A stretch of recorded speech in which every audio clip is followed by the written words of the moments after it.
ഒരു അവധി ദിവസം എന്നതിനപ്പുറം ദുഃഖവെള്ളി എന്തെന്ന് അറിയാത്ത ആളുകൾക്കുള്ള വീഡിയോ ആണിത്. ലോകത്ത് 100-ലധികം രാജ്യങ്ങളിൽ ദുഃഖവെള്ളി ഒരു അവധി ദിവസം ആണ്.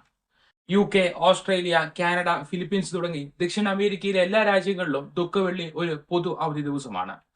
എന്നാൽ France, Italy, United States of America ഒക്കെ ക്രിസ്ത്യൻ രാജ്യങ്ങളാണെങ്കിൽ പോലും ദുഃഖവെള്ളി ഒരു പൊതു അവധി ദിനമല്ല. ദുഃഖവെള്ളി പ്രധാനമായി കണക്കാക്കുന്ന രാജ്യങ്ങൾ ഏതൊക്കെയെന്ന് നോക്കുമ്പോൾ യൂറോപ്യൻ ഭൂഖണ്ഡത്തിൽ UK, Germany, Spain, Portugal, Finland, Malta, Sweden, North അമേരിക്കയിൽ കാനഡ, സൗത്ത് അമേരിക്കയിൽ Brazil, Mexico, Colombia, Peru, Chile തുടങ്ങിയ രാജ്യങ്ങളും ഏഷ്യയിലും പസഫിക്കിലുമായി Philippines, Australia, New Zealand, India, Singapore, ആഫ്രിക്കയിൽ South Africa, Kenya, Zimbabwe, Zambia, Mozambique തുടങ്ങിയ രാജ്യങ്ങളുമാണ്. ഒരു ക്രിസ്ത്യൻ രാജ്യമാണെങ്കിൽ പോലും യുണൈറ്റഡ് സ്റ്റേറ്റ്സിൽ ദുഃഖവെള്ളി ഒരു പൊതു അവധി ദിവസമല്ല. അവിടെ ഈ ദിവസവും സ്കൂളുകളും ബിസിനസ് കേന്ദ്രങ്ങളും പ്രവർത്തിക്കും. യൂറോപ്യൻ യൂണിയനിൽ ഫ്രാൻസ്, ഇറ്റലി, ലിത്വാനിയ, ബെൽജിയം എന്നീ രാജ്യങ്ങളിലും ദുഃഖവെള്ളി ഒരു സാധാരണ പ്രവൃത്തി ദിവസമാണ്. ചൈന പോലുള്ള കമ്മ്യൂണിസ്റ്റ് രാജ്യങ്ങളിലും സൗദി, ഇറാൻ പോലുള്ള മുസ്ലിം രാജ്യങ്ങളിലും ദുഃഖവെള്ളി സാധാരണ ഒരു പ്രവൃത്തി ദിനമാണ്. ജപ്പാനിലും ഈ ദിവസം ഒരു അവധി ദിവസമല്ല. മലയാളത്തിലൊഴികെ മറ്റെല്ലാ ഭാഷകളിലും ഇത് നല്ല ദിവസം എന്നാണ് പറയുന്നത്. ഇംഗ്ലീഷിൽ ഗുഡ് ഫ്രൈഡേ എന്നാണ് ഈ ദിവസത്തിന് പറയുന്നത്. ലോകത്തെ ക്രൈസ്തവ സമൂഹങ്ങളിൽ ഒരു വിഭാഗം ഈ ദിവസത്തെ ദുഃഖത്തിന്റെയും കഷ്ടതയുടെയും ത്യാഗത്തിന്റെയും ദിവസമായി കാണുന്നു. എന്നാൽ ഒരു വിഭാഗം ക്രൈസ്തവർ ഇതിനെ സന്തോഷത്തിന്റെയും വിമോചനത്തിന്റെയും സ്വാതന്ത്ര്യത്തിന്റെയും രക്ഷയുടെ ദിവസമായി കാണുന്നു. അതിനുള്ള കാരണം ഇരുവിഭാഗവും വ്യത്യസ്തമായ രീതിയിലാണ് യേശു ക്രിസ്തുവിന്റെ മരണത്തെ കാണുന്നതെന്നാണ്. സർവീശ്വരനായ ദൈവം തികച്ചും വ്യത്യസ്തനായി ഭൂമിയിൽ അവതരിപ്പിച്ചത് യേശു എന്ന പേരിലാണ്. സാധാരണ മനുഷ്യർ ജനിക്കുന്ന രീതിയിൽ നിന്ന് വ്യത്യസ്തമായി കന്യകയായ സ്ത്രീയിൽ ദൈവിക ശബ്ദമുണ്ടായത് മൂലം ഗർഭം ധരിച്ച് ഭൂജാതനായ വ്യക്തിയാണ് യേശു. യേശു എന്നത് വെറും ഒരു പേരായി തോന്നുമെങ്കിലും എബ്രായ ഭാഷയിൽ രക്ഷകൻ എന്ന അർത്ഥം വരുന്ന രീതിയിൽ ഉപയോഗിക്കുന്ന വാക്കാണ് യേശു എന്നുള്ളത്. ലോകത്തെ സകല ജാതികളിലും എന്നതുപോലെ യഹൂദന്മാർക്കിടയിലും ധാരാളം ആചാരങ്ങൾ അന്നുണ്ടായിരുന്നു. പൂജകളും യാഗങ്ങളും ഒക്കെയായി മതങ്ങളെ സൃഷ്ടിച്ചിരുന്ന കാലത്ത് ദൈവവുമായുള്ള ബന്ധത്തിനും സംസർഗത്തിനും ഈ ആചാരങ്ങൾ ഒന്നും ആവശ്യമില്ല എന്നുള്ള ദൈവിക സന്ദേശം യേശു പ്രചരിപ്പിച്ചു.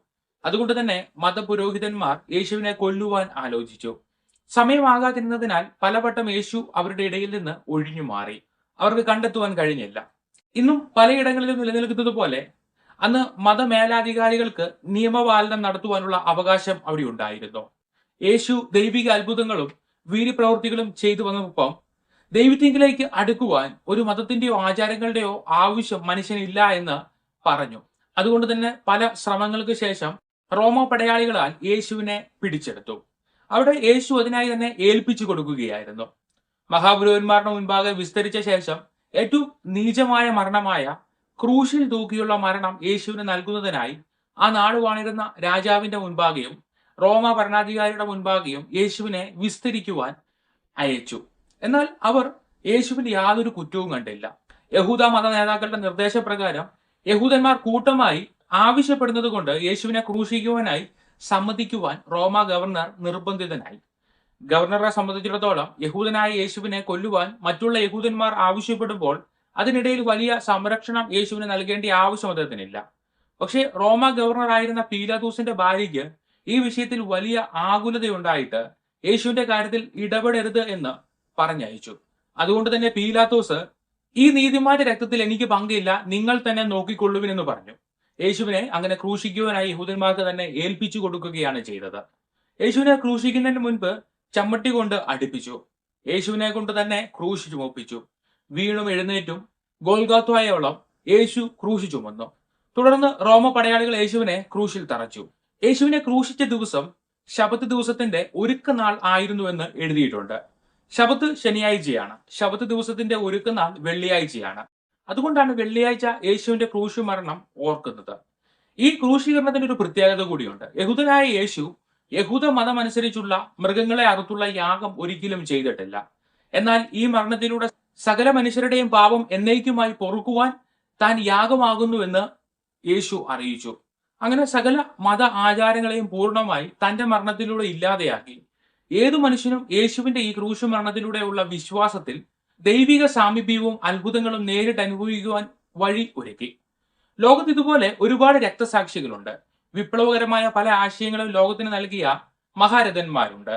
എന്നാൽ അവരിൽ നിന്ന് വിഭിന്നമായി ദൈവത്തിന്റെ പ്രതിരൂപമായി ലോകത്ത് വെളിപ്പെട്ടതിനാൽ യേശുവിന്റെ ശരീരം 2 ദിവസത്തിന് ശേഷം വീണ്ടും ജീവൻ വെച്ചു. ക്രൂശ് മരണത്തിന് ശേഷം യേശുവിനെ അടക്കിയിരുന്ന കല്ലറയുടെ വാതിൽ വലിയൊരു ഭൂമി കുലുക്കം സംഭവിച്ച് അത് തുറന്നു. കാവൽ നിന്നിരുന്ന പടയാളികൾ ഭയപ്പെട്ട് ഓടിപ്പോയി.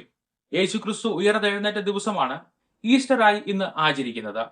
യേശു അഭിഷേകം നിറഞ്ഞവനായിരുന്നതുകൊണ്ട് തന്നെ തുടർന്ന് യേശു ക്രിസ്തു എന്നാണ് സംബോധന ചെയ്തു വരുന്നത്.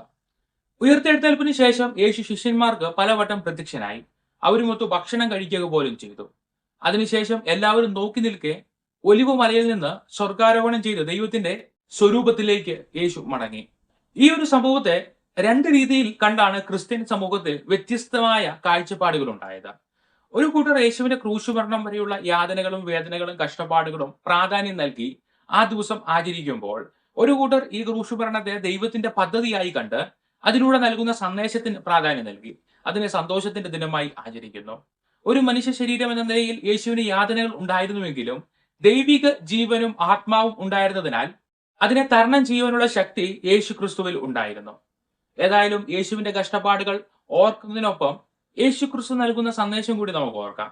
മനുഷ്യനുണ്ടാക്കിയ മതങ്ങൾക്ക് അപ്പുറം തികച്ചും മനസ്സുകൊണ്ടുള്ള സംഭാഷണത്തിലൂടെ ദൈവവുമായി സംസാരിക്കുവാനും ദൈവിക അനുഗ്രഹങ്ങൾ പ്രാപിക്കുവാനും മനസ്സിനെ അസ്വസ്ഥപ്പെടുത്തുന്ന പാപത്തിന്റെ ബന്ധനങ്ങളിൽ നിന്ന് മോചനം നേടുവാനും വഴിയൊരുക്കുന്ന യേശുവിന്റെ മരണം